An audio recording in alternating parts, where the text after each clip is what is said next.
Shalom, shalom frères et sœurs en Christ et bienvenue à la Rhapsodie du vendredi 7 janvier 2022. Rhapsodie écrite par le pasteur Chris Oyakilome et la lecture vous est offerte par les vérités de l'Évangile. Le thème d'aujourd'hui est l'honneur, la dignité et l'excellence. Et le verset de Éphésiens 1, verset 17, qui dit « Afin que le Dieu de notre Seigneur Jésus-Christ, le Père de gloire, vous donne un esprit de sagesse et de révélation dans sa connaissance. » Alléluia. Le pasteur Chris dit, la vie chrétienne est un appel à la gloire et à la vertu. Ce qui veut dire un appel à une vie d'honneur, de dignité et d'excellence. Vous avez été honoré, glorifié et êtes plein de dignité. Et celui qui l'a fait, c'est Dieu, Tout-Puissant. Rien ne peut apporter la honte dans votre vie. Jésus a ôté toute honte de votre vie. Alléluia. La Bible dit dans Hébreux 12, verset 2, « Ayant les regards sur Jésus, le chef et le consommateur de la foi, qui, en vue de la joie qui lui était réservée, a souffert la croix, méprisé l'ignominie et s'est assis à la droite du trône de Dieu. » Hébreux 12, verset 2. Vous êtes la joie qui lui était réservée à cause duquel il a enduré la croix et méprisé l'ignominie. Aujourd'hui, vous êtes sans reproche. Alléluia. Colossiens 1, verset 21 à 22 dit « Et vous qui étiez autrefois étrangers et ennemis par vos pensées et par vos mauvaises œuvres, il vous a maintenant réconciliés par sa mort dans le corps de sa chair, pour vous faire paraître devant lui saint, irrépréhensible et sans reproche. » Pensez-y. Et 2 Pierre 1, verset 3 dit « Comme sa divine puissance nous a donné tout ce qui contribue à la vie et à la piété au travers de la connaissance de celui qui nous a appelés par sa propre gloire et sa vertu. »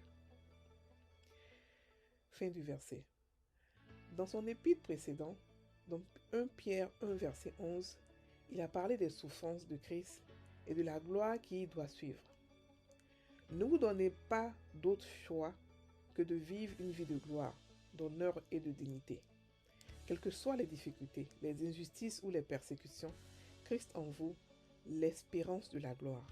Alléluia. Fin de la Rhapsodie. Le pasteur aujourd'hui parle de l'honneur, la dignité et l'excellence. Il explique que la vie chrétienne est une vie de gloire, de dignité et d'excellence. Il explique que nous avons été honorés, glorifiés, et que nous n'avons plus encore à rougir, à avoir peur ou à se sentir comme si on nous fait, c'est-à-dire que lorsque quelqu'un nous aide, c'est une grâce que la personne nous fait. Je ne dis pas de ne pas être reconnaissant, mais de savoir que nous méritons cela parce que nous sommes nés de nouveau. Et cela n'a rien à voir avec ce que, c'est-à-dire que ça n'a rien à voir avec nos œuvres. Ce que Dieu nous a fait, il nous a élevés, il nous a glorifiés, il nous a honorés, il nous a rendus dignes, n'a rien à voir avec nos œuvres. C'est-à-dire que nous sommes nés comme ça. C'est comme les rois de ce monde qui naissent automatiquement en royauté, qui naissent automatiquement avec plein d'honneur.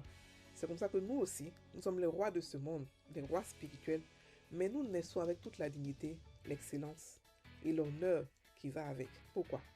Parce que lorsque Dieu glorifiait Jésus, on a été aussi glorifié avec lui. Alléluia. La Bible dit qu'il est la tête et nous sommes le corps. Et si la tête est glorifiée, forcément le corps est glorifié. Et à la tête, on a donné quoi? Le nom de Jésus. Et à cause de ce nom, nous avons aussi été, le nom aussi nous a été donné à nous pour pouvoir agir à la place de Jésus. Donc vous n'avez pas à avoir peur des trucs quand les trucs vont arriver, ou les choses vont se dire non, ça c'est trop bon pour nous, ça c'est non, ça c'est non. Là, devant Dieu, nous sommes parfaits. Alléluia. Nous sommes parfaits devant lui. Il a souffert afin que nous n'ayons pas à souffrir, afin que nous n'ayons pas à avoir honte, mais que nous vivons une vie d'abondance. Alléluia. Nous vivons une vie d'abondance, une vie de joie, une vie, il a déjà souffert, il a déjà été méprisé, il a déjà été craché là-dessus. Ça ne veut pas dire qu'on n'aura pas de persécution, non. Les persécutions que nous vivons, nous les vivons dans l'honneur, dans la dignité, dans la joie. C'est-à-dire que on est persécuté et on est heureux. Parce que la paix que nous avons ne vient pas de l'homme, ne vient pas de la terre, ça vient de Dieu. Et dans tout cela, nous sommes dignes, parce que nous sommes des rois. Nous sommes des rois. On ne, on ne, on se met au-dessus des choses. On ne reste pas dans la bouffe. On ne reste pas là à critiquer, à se moquer, à condamner. C'est-à-dire qu'on se met au-dessus des choses. Les rois de ce monde-là savent qui ils sont. Ils savent, ils connaissent leur valeur. Et se mettent au-dessus des choses. Ils se disent que non, ça, c'est pas à mon niveau. Nous devons aussi savoir que il y a des choses qui ne sont pas à notre niveau. Il y a des péchés, il y a des trucs qu'on n'a pas à s'attarder là-dessus. Parce que nous ne sommes pas de ce niveau. Nous avons été honorés, glorifiés. Alléluia. Donc, il faudrait qu'on puisse se respecter en tant que chrétien. Il faudrait qu'on puisse savoir que nous sommes dignes et nous sommes des gens d'excellence. Tout ce que nous faisons, c'est dans l'excellence.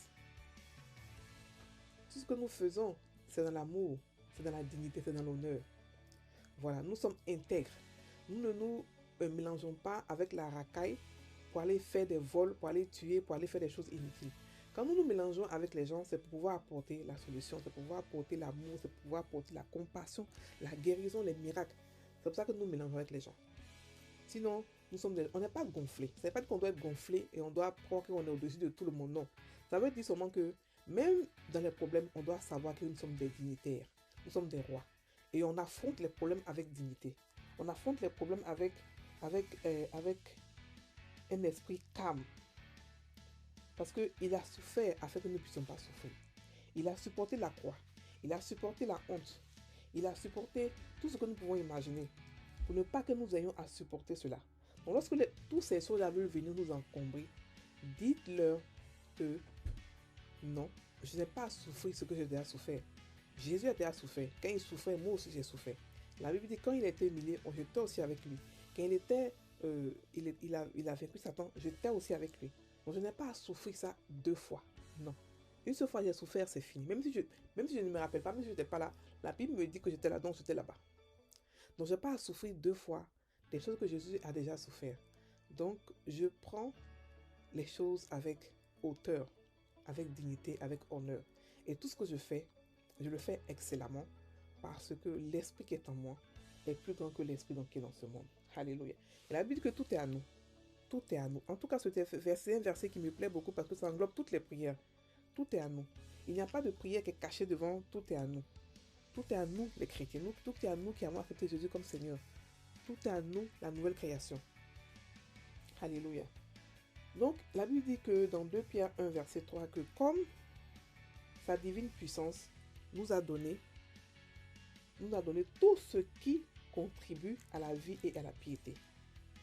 Ça veut dire quoi? Ça veut dire que la vie de Dieu que nous vivons sur cette terre, la vie que nous avons actuellement, la vie de victoire de Dieu glorifié et tout cela, et nous avons été équipés pour la vivre excellemment. Par la connaissance de Christ, par la relation avec le Saint-Esprit et par la relation avec la parole de Dieu. Donc nous n'avons pas à supplier Dieu pour quoi que ce soit. Parce que nous sommes des rois. Les rois ne supplient pas. C'est vrai que celui qui nous a intronisés, on peut le supplier, c'est vrai. Mais Dieu ne veut pas qu'on le supplie pour les choses qu'il nous a déjà données. Il veut qu'on le supplie pour les âmes. Voilà.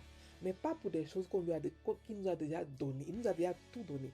On ne va pas le supplier pour ça. Parce que nous sommes des dieux, nous sommes des rois. Nous sommes dignes. Alléluia. Nous sommes intègres. Donc, quand les persécutions arrivent, quand les choses arrivent dans votre vie que vous ne savez pas comment gérer, sachez une chose. Vous êtes des rois, vous êtes des dignitaires. Vous avez été honorés. Vous mettez au-dessus de toutes les situations. Si vous êtes persécuté, si vous êtes critiqué, si vous êtes condamné, mettez-vous au-dessus de tout ça. Parce que vous êtes des rois. Alléluia. Vous avez été honorés, glorifiés. Donc vous êtes au-dessus de toutes les persécutions. Et celui qui en vous est plus grand que celui qui est dans ce monde, non, rien. Vous êtes vainqueur à tous les coups. Alléluia. Voilà, on prend maintenant la prière. Cher Père, merci pour la grâce de briller et de régner glorieusement.